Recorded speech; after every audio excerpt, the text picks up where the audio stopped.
Hello friends, स्वागत आहे तुमचं माझ्या चॅनलमध्ये. ॲक्च्युली मी 2 आठवड्यांपूर्वी एक व्हिडिओ टाकलेला. मी आणि माझी बहीण एका इंटरव्ह्यूसाठी गेलो होतो आणि तिकडे कशा प्रकारे आमची फसवणूक झाली किंवा कशा प्रकारचा तो स्कॅम होता त्याचा तो व्हिडिओ होता. त्याला तुम्ही भरभरून प्रतिसाद दिलात, त्यासाठी मनापासून धन्यवाद.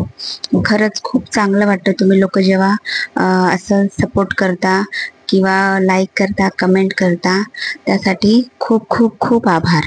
मी आणि माझ्या बहीण ॲक्च्युली आम्ही दोघी मिळून हा व्हिडिओ करणार होतो, पण काही कारणास्तव तिला जमलं नाहीये, म्हणून मी हा व्हिडिओ टाकते. तुम्ही त्याला खूप साऱ्या कमेंट आल्या, तर त्या कमेंटपैकी म्हणजे काही कमेंट चांगल्या म्हणजे सगळ्याच कमेंट चांगल्या होत्या. त्याच्यामध्ये कोणी ॲक्च्युली मी वाचून दाखवते तुम्हाला. कोणी इंटरव्ह्यूला गेलं होतं, त्यांची कशा प्रकारे फसवणूक झाली, हे सगळं त्या ह्याच्यामधून सांगत होते. तर मी सगळ्यांचे कमेंट वाचले आणि त्यांना रिप्लाय देण्याचा मी प्रयत्न केलाय. पण हे बघा, खूप छान माहिती मिळाली. तुमच्या व्हिडिओमुळे दुसऱ्यांची फसवणूक होणार नाही. अजून चांगली माहिती आहे. खूप छान इन्फॉर्मेटिव्ह व्हिडिओ. कुठे कुठे म्हणजे चेंबूरला पण आहे बोलता तुम्ही, घनसोलीला आहे बोलता, भांडुपला आहे बोलता. अशा प्रकारे हे लोक सगळीकडे स्कॅमर लोक असणारच, पण त्याच्यातनं आपण शिकायचं किंवा माहिती करून घ्यायची की जॉब मिळणं हे पैसे भरून किंवा काही पैसे मागितले किंवा काय केले याच्यामुळे जॉब भेटत नाही. आपल्या क्वालिफिकेशनवर, आपल्या टॅलेंटवर, आपल्यामध्ये ज्या स्किल्स आहेत त्याला बघून आपल्याला जॉब मिळतो.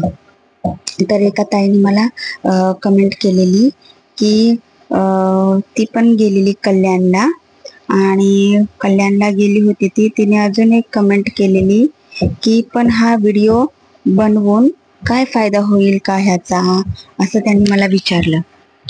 फायदा आणि नुकसान बघायला गेलं तर काहीच होऊ शकत नाही त्याच्यामध्ये. ॲक्च्युली मी हा व्हिडिओ माझ्या कन्सर्नसाठी टाकलेला की मला जो अनुभव आला तो दुसऱ्यांना येऊ नये, असा वियर्ड अनुभव. ठीक आहे, त्याच्यामध्ये तुमचा टाइम तर वेस्ट होतोच.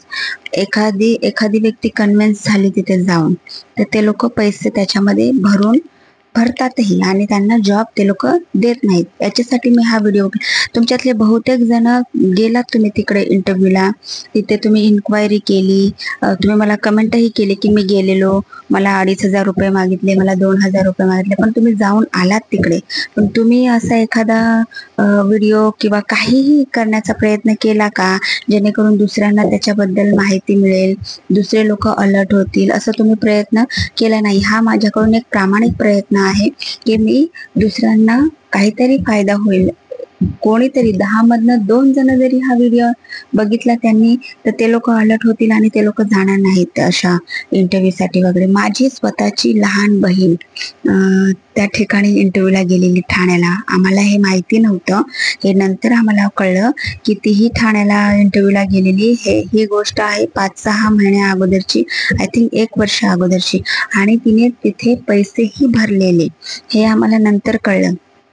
पैसेही भरलेले आणि ती 2-3 वेळा तिथे फॉलोअप सुद्धा घ्यायला गेली, पण तिला तिकडनं काहीही जॉब मिळाला नाही किंवा काहीच मिळालं नाही. आमच्याकडे हा एक अनुभव आहे. म्हणजे आम्ही दोघी जाऊन बघितलं तिथे. आम्ही तर पैसे भरले नाहीत, पण आम्ही तिघी बहिणी आहोत, तर त्याच्यातली सगळ्यात लहान बहीण, तिने तर पैसे भरूनही तिला जॉब भेटला नाही, तर तिचीही फसवणूक झाली आहे.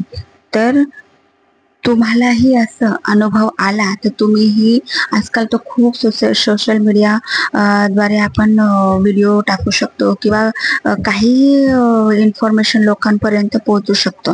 म्हणून तुम्हीही अशा स्कॅममध्ये फसू नका, जाऊ नका. जर गेलात तर तुमचा अनुभव नक्की शेअर करा, लोकांना माहीत पडू द्या, त्यांना त्यांचा फायदा होऊ द्या, ज्याच्यामुळे ते लोकांचा टाइम वाचेल, पैसे वाचतील आणि ते लोक अशा स्कॅममध्ये फसणार नाहीत. याची आपणच सतर्क नागरिक म्हणून काळजी घेतली पाहिजे किंवा आपण काहीतरी पाऊल उचललं पाहिजे या गोष्टीसाठी. तर तुम्हालाही कसं वाटतं किंवा हा व्हिडिओ बघून तुम्हाला कसं वाटलं, किंवा मी हा व्हिडिओ टाकलाय किंवा लास्ट टाइमचा जो व्हिडिओ टाकलेला तो काही कामाचा आहे की नाही, असं तुम्हाला वाटत असेल तर नक्की मला कमेंट बॉक्समध्ये कमेंट करून सांगा. आणि जर तुम्हाला हा व्हिडिओ आवडला असेल तर नक्की तुम्ही माझ्या चॅनलला सबस्क्राईब करा, लाईक करा आणि शेअर करा. तर असेच नवनवीन व्हिडिओ पाहण्यासाठी प्लीज मला सपोर्ट करा आणि सबस्क्राईब करा. तर थँक्यू. भेटूयात पुढच्या व्हिडिओमध्ये.